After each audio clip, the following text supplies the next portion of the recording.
اللہ تعالیٰ یوں فرماتا اقترب للناس حسابہم، لوگوں کے حساب کا وقت قریب آ چکا، وہم فی غفلت معرضون، اور وہ اترائے ہوئے غفلت میں پڑے ہوئے ہیں، منہ پھیرے ہوئے ہیں۔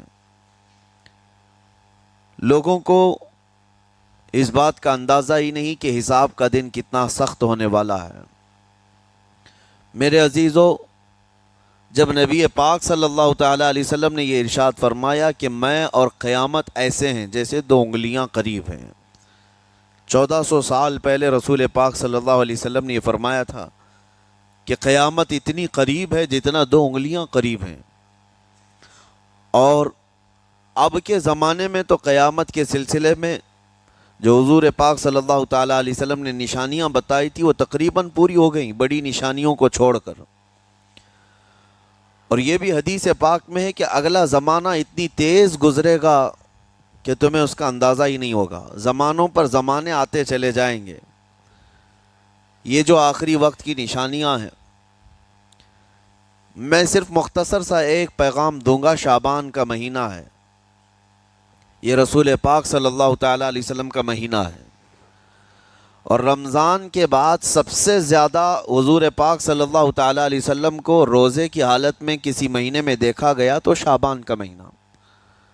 فرمایا گیا کبھی کبھار پورے شعبان کا مہینہ حضور صلی اللہ علیہ وسلم روزے سے رہتے، اور یہ ارشاد فرماتے کہ یہ مہینہ ایسا ہے جس میں سارے لوگوں کے اعمال اللہ کے حضور جاتے ہیں، پیش کیے جاتے ہیں، اور میرے آقا فرماتے ہیں اس حال میں میرے اعمال پیش کیے جائیں اللہ کی بارگاہ میں کہ میں روزے کے عالم میں ہوں۔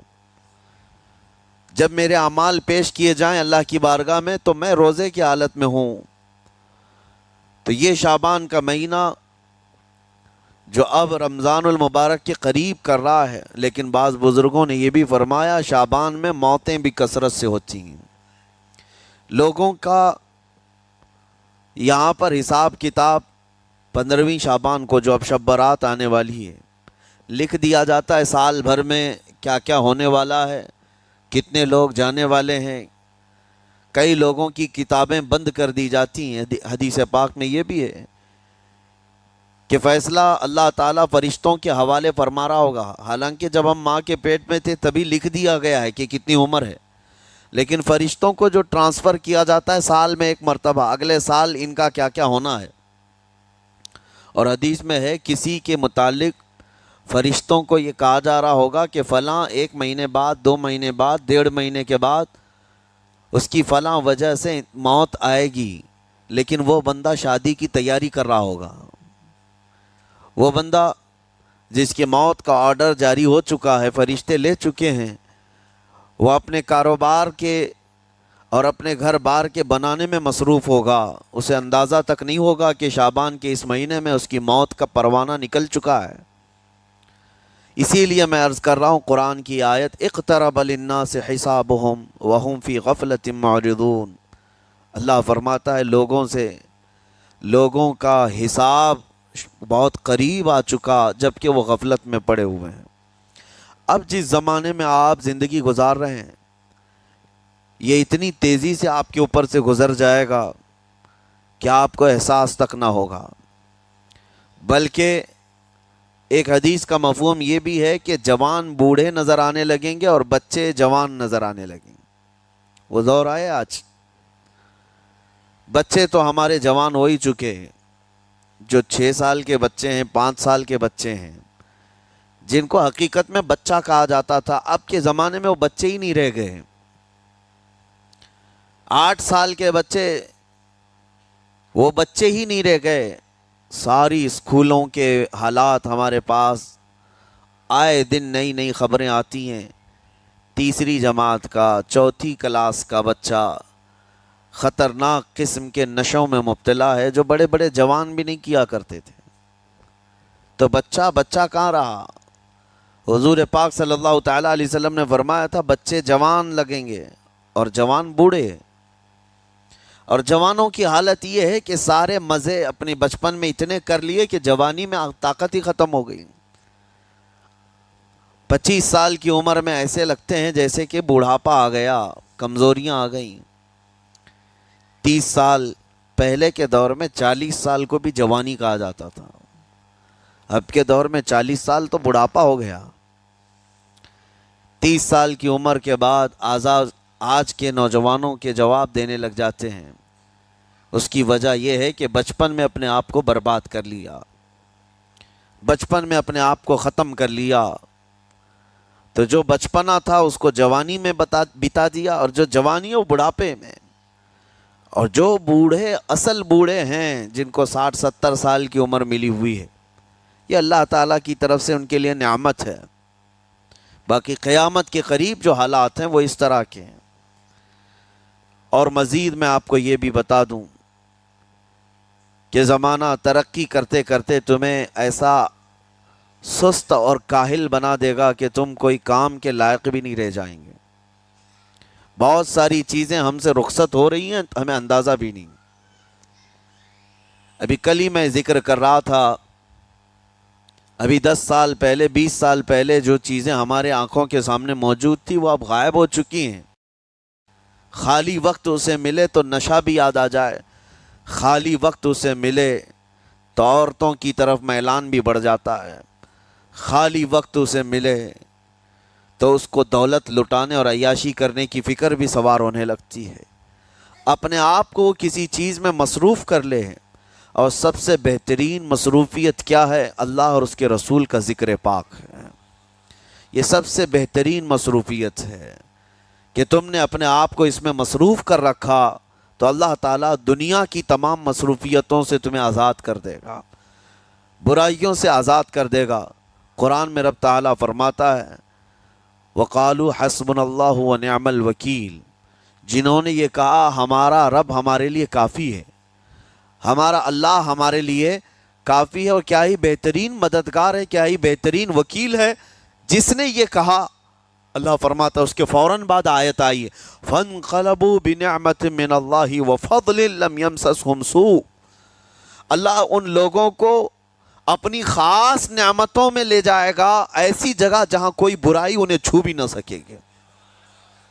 جنہوں نے اللہ کی بارگاہ میں یہ کہا حسبنا اللہ ونعم الوکیل، آگے بھی ہے دوسری آیت ہے نعم المولا ونعم النصیر، جس نے یہ کہا اللہ فرماتا ہے ان بندوں کو اللہ اپنی خاص نعمتوں میں لے جائے گا اور فضل میں لے جائے گا، ایسی جگہ لم یمسسہم سوء، جہاں انہیں کوئی برائی چھو بھی نہ سکے گی، کوئی برائی نہ آ سکے گی۔ اسی لیے کثرت سے اپنے آپ کو مصروف رکھو۔ یہ جو محافل ہماری ہو رہی ہیں اللہ کرے کہ ہمیشہ قائم رہیں۔ ہم ہفتے میں ایک مرتبہ ذکر کی مجلس میں آتے ہیں اپنے دل کو اللہ تعالیٰ کی یاد سے معمور کرنے کے لیے۔ ویسے کھانا تو دن میں 3 مرتبہ اور کوئی تو 5 مرتبہ کھاتے ہیں۔ اپنے جسم کا بھرپور خیال رکھا جاتا ہے، ہماری روح کے خیال کے لیے ان مجلسوں میں آنا ضروری ہے۔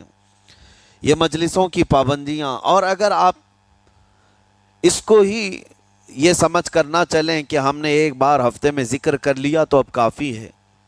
ہماری گاڑی بھی جو ہے پیٹرول بار بار مانگتی ہے، اس کو جس طرح سے چلاتے ہیں اس طرح سے اس کی خواہش بھی ہے۔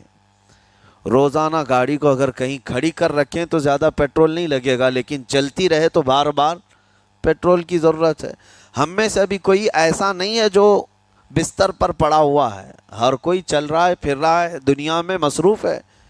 تم اپنے کھانے پانے بھی کر رہے ہو، لوگوں سے ملاقات بھی کر رہے ہو، اس کا مطلب ہے تمہاری گاڑی چل رہی ہے اور اس کو پیٹرول بار بار چاہیے۔ اور یہی جو ایندھن ہے، یہ پیٹرول ہے، اس کا کام یہ اللہ تعالیٰ کا ذکر کرتا ہے۔ تمہارے جسم کو بیلنس رکھنے کے لیے، تمہاری فکروں کو بیلنس رکھنے کے لیے، تمہارے دماغ کو صحیح سلامت ایک نہج پر رکھنے کے لیے یہ ذکر کی محافل قوت دیتی ہیں۔ اگر اس ہفتے میں آپ نے ذکر کیا نہیں ہوا تو آپ اپنے ہی گھر پر سونے سے قبل بستر پر بیٹھ کر کیوں اللہ کا ذکر نہیں کر لیتے؟ 5 منٹ 10 منٹ اس مولا کو پکار کر کے سونے میں کیا حرج ہے؟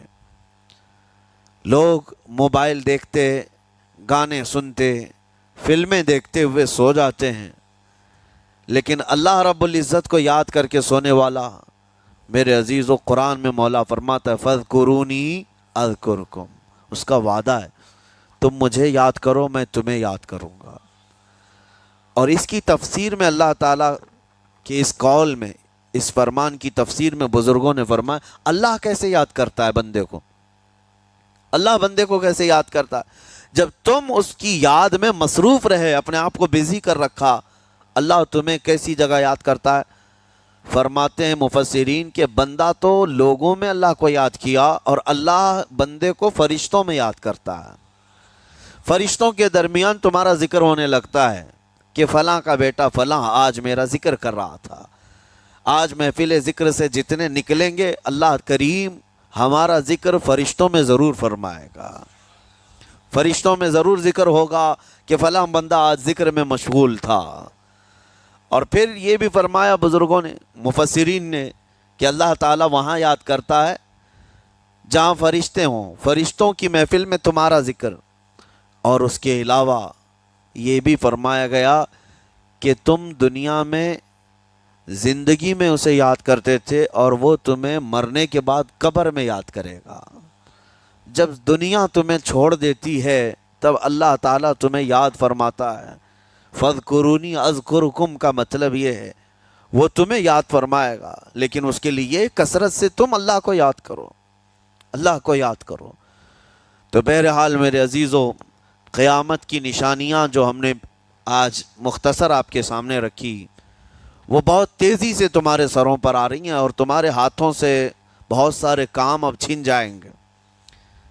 ابھی آپ ترقیات میں خوشی سے بات کرتے ہوئے بیٹھتے ہیں نا، ڈسکس کرتے رہتے ہیں کہ سنا ہے ایسی کار آ رہی ہے کہ وہ اب بغیر ڈرائیور کے چلے گی، روبوٹ سے چلے گی۔ اس کو تو ہم خوشیوں میں ڈسکس کرتے ہیں کہ اچھا ایسا ہونے والا ہے۔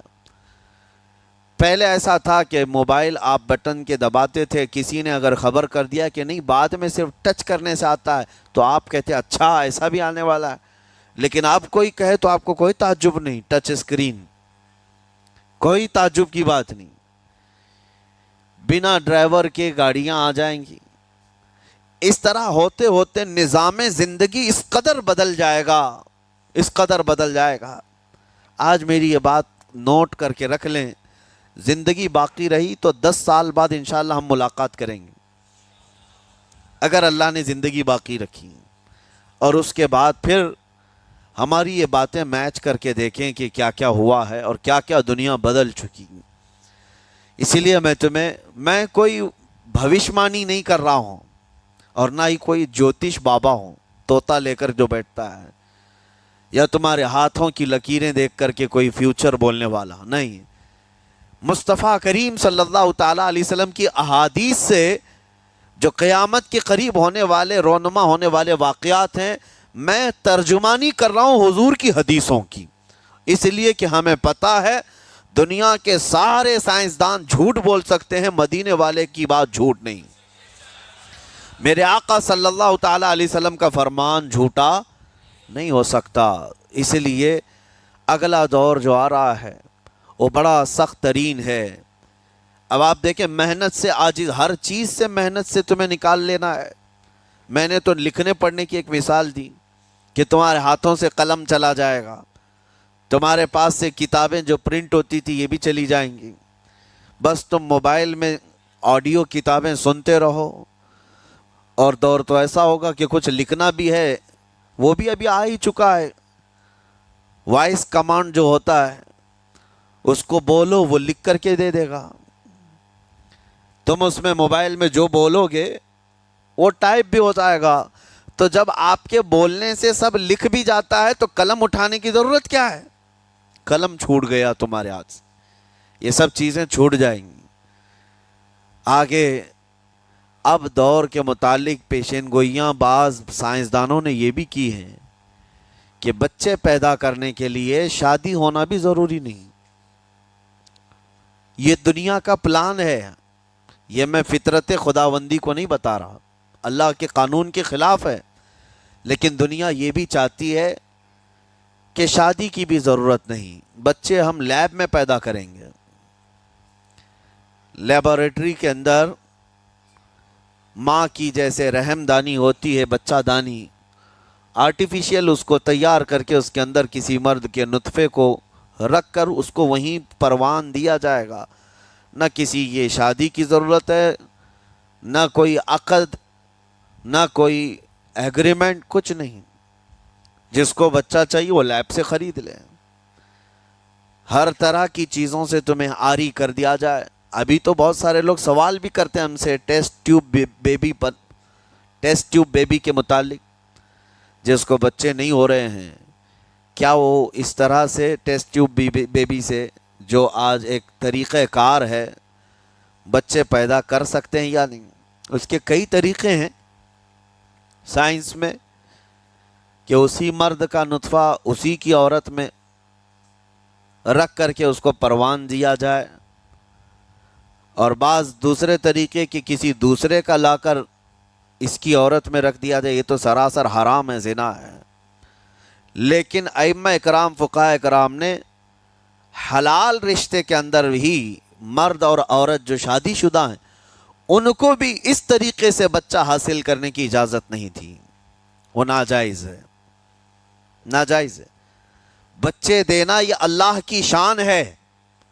حضرت ابو ہریرہ رضی اللہ تعالیٰ عنہ حضور صلی اللہ علیہ وسلم کی بارگاہ میں حاضر ہوئے، عرض کرتے ہیں عرب والے لوگ عزل کرتے ہیں یا رسول اللہ، یعنی بچے نہ ہونا نہیں چاہیے کسی کو، تو پریکاشن لیتے تھے وہ لوگ. اس کا طریقہ کار ان کا الگ تھا عربوں کا. وہ انزال نہیں کرتے، اس سے پہلے جدا ہوتے. حضرت ابو ہریرہ رضی اللہ تعالیٰ عنہ نے حضور کی بارگاہ میں پوچھا کہ ایسا کیا کرنا کیسا ہے؟ نبی پاک صلی اللہ تعالیٰ علیہ وسلم نے ارشاد فرمایا اگر رب تبارک و تعالیٰ چاہے تو بھی بچے عطا کرے گا. کوئی عزل کر لے، الگ ہو جائے، اگر مولا کو دینا ہو تو اس حال میں بھی اللہ تعالیٰ بچے عطا کرے گا. جو مولا بغیر باپ کے عیسیٰ پیدا فرماتا ہو. تو بہرحال میں بات الگ نہ چلی جائے، اسی لیے عرض کر رہا ہوں کہ اگلے دور میں سارے کام کاج تمہارے ہاتھوں سے نکل جائیں گے، عاری کر دیا جائے گا اور تمہیں سست اور کاہل بنا دیا جائے گا. اور جب بندے کے پاس کوئی کام ہی باقی نہ رہے تو اس کا دماغ شیطانی بن جائے گا، اور شیطان اس کو ہانکتا رہے گا صبح سے شام تک، شام سے صبح تک. اور میں آپ کو بتا دوں دنیا یہ چاہتی ہے کہ رات کو دن بنا دے، یعنی کوئی رات کا تصور ہی نہ رہے، نہ اندھیرا ہے نہ ہی کوئی اس طرح کی تاریکی، بلکہ پورا ٹوٹل 24 آورز ایسا ہی اجالا دکھنا چاہیے. تمہاری نیندیں ختم ہو، کسی کے لیے بھی اندھیرا ہو گیا چلو سوئیں. یہ اللہ کے جتنے نظام ہیں اس سے یہ دنیا چھیڑ چھاڑ کرنے کی کوشش کر رہی ہے. یہ جو خفیہ طاقتیں ہیں دنیا کو جو چلا رہی ہیں، وہ فری میسن ہوں اور سیکریٹ تنظیمیں جو آج دنیا میں کام کر رہی ہیں، وہ قانون خداوندی سے چھیڑ چھاڑ کرنا ان کی فطرت ہے، عادت ہے. ہر چیز جو اللہ تعالیٰ کی بنائی ہوئی، پہاڑوں کو اپنی جگہ سے ہٹا دینا. عرب میں آج پتہ ہے آپ کو، سعودی میں سب سے زیادہ پہاڑ کاٹے جا رہے ہیں. پہاڑ اتنے کاٹتے ہیں وہ لوگ، پورے کے پورے پہاڑوں کو انہوں نے زمین سے الگ کر دیا، اور وہاں پہاڑ کا وجود ہی نہیں. مکہ میں جا کر آپ دیکھ لیں، مدینے میں جا کر دیکھ لیں، 4 سال 5 سال کنٹینیو کئی مشینیں لگا کر کے پورے پہاڑ کو صاف کر دیا، پتھر کے پہاڑ. اصل میں یہ نظام قدرت ہے، پہاڑ یوں ہی نہیں بنائے اللہ نے زمین پر. والجبال اوتادا، یہ میخ بنا کر کے اس میں گاڑ دیے گئے تاکہ زمین ہلنے نہ پائے. زمین پانی پر ہے، اور جب پہاڑوں سے چھیڑ چھاڑ کیا جائے گا زمینوں میں زلزلے آئیں گے، ادھر سے ادھر زمین ہل جائے گی. اور تو اور انہوں نے اپنی ٹیکنالوجی کو بڑھاتے بڑھاتے قانون خداوندی میں چھیڑ چھاڑ کے لیے کیا نہیں کیا. انہوں نے جعلی اور آرٹیفیشل ارتھ کویک لانے کی کوششیں کی، مصنوعی زلزلے، مصنوعی بارش ہوتی نہیں، لیکن پورے کلاؤڈ کو جمع کر کے، بادلوں کو جمع کر کے ایک جگہ، اور پھر اس کو کیمیکل کے ذریعے سے پانی برسا دیا جائے.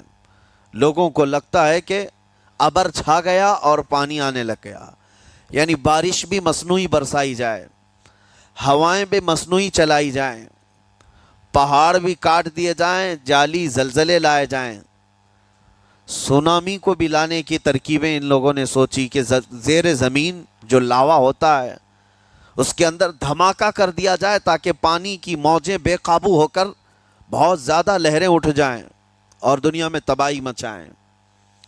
بیماریاں اللہ کی طرف سے آتی ہیں، لیکن بیماریاں یہ لیب میں بنانے کی کوشش کرتے ہیں کہ وائرس بنائے جائیں اور لوگوں کے درمیان چھوڑ دیے جائیں، جس کو آج دنیا کی بڑی طاقتیں بایو ویپن کا کہتی ہیں، یعنی ہتھیار صرف گولہ بارود بندوق اور میزائل ہی نہیں ہیں، ہتھیار یہ وائرس بھی ہیں، کیمیکل بھی ہے، دوائیوں کی شکل میں۔ یہ برسوں سے یہ تنظیمیں اس بات پر کام کر رہی ہیں، حتیٰ کہ یہ نظام قدرت کو، نظام خداوندی کو پورے اکثر بدلنے کے لیے انہوں نے مردوں کو عورت بنانا، عورتوں کو مرد بنانے کی بھی مہم چھیڑ رکھی ہے۔ ٹرانسجینڈر، ان سب کو خاص قانونی حق دیا جائے گا، اور مرضی سے آدمی اپنے جینڈر کو، اپنی جنس کو چینج کروا لے۔ یہ قانون خداوندی میں چھیڑ چھاڑ ہے نہیں، اور انسان کو جس کام کے لیے پیدا کیا گیا تھا اس کام سے اس کو عاری کر دیا جائے، کاہل بنا دیا جائے۔ اسی لیے دیکھیں، وہ رحمان مولا چاہے تو تمہیں گھر میں بٹھا کر خوب رزق دے، وہ غفار ہے جو چونٹیوں کو اپنے سوراخ میں رزق دیتا ہے، مچھلیوں کو پانی کے اندر رزق دیتا ہے، وہ اشرف المخلوقات کو کیوں نہیں کھلائے گا؟ لیکن اس کا حکم یہ ہے، اذا قضیت الصلاۃ فانتشروا فی الارض، جب نماز پڑھ لو تو زمین میں پھیل جاؤ اور اللہ کا رزق ڈھونڈو۔ یہ نہیں کہ گھر میں بیٹھ کر کے تم پکارتے رہو رزق آ جا، رزق آ جا، رزق آ جا، یہ نہیں ہے۔ تمہیں کیوں؟ تم کاہل اور سست نہ بنو، تمہیں فرمائے گا ہاتھ پیر چلاؤ۔ نبی پاک صلی اللہ تعالیٰ علیہ وسلم نے ارشاد فرمایا، دنیا کا سب سے بہترین رزق وہ ہے جو اپنے ہاتھوں کی کمائی، محنت سے۔ اور حضور فرماتے ہیں اللہ کے نبی داؤد علیہ السلام لوہے کا کام کرتے اور خود اپنے ہاتھوں سے لوہے کو تپا کر کے نقش بناتے، اور لوہے کی زرہ جو جنگوں میں پہنی جاتی یہ بنا کر کے بیچتے تھے، اور اس کی آمدنی سے حضرت داؤد علیہ السلام اپنا گھر چلاتے تھے۔ حضرت ادریس علیہ السلام کپڑے سلتے تھے، درزی کا کام کرتے اور اپنا گھر چلاتے۔ حضرت ابراہیم علیہ السلام گھر بنانے کا کام کرتے رہے۔ اسی لیے نبی پاک صلی اللہ تعالیٰ علیہ وسلم نے فرمایا اللہ کے سارے نبی اپنے ہاتھوں کی کمائی کھایا کرتے تھے، کوئی گھر بیٹھ کر کے نہیں۔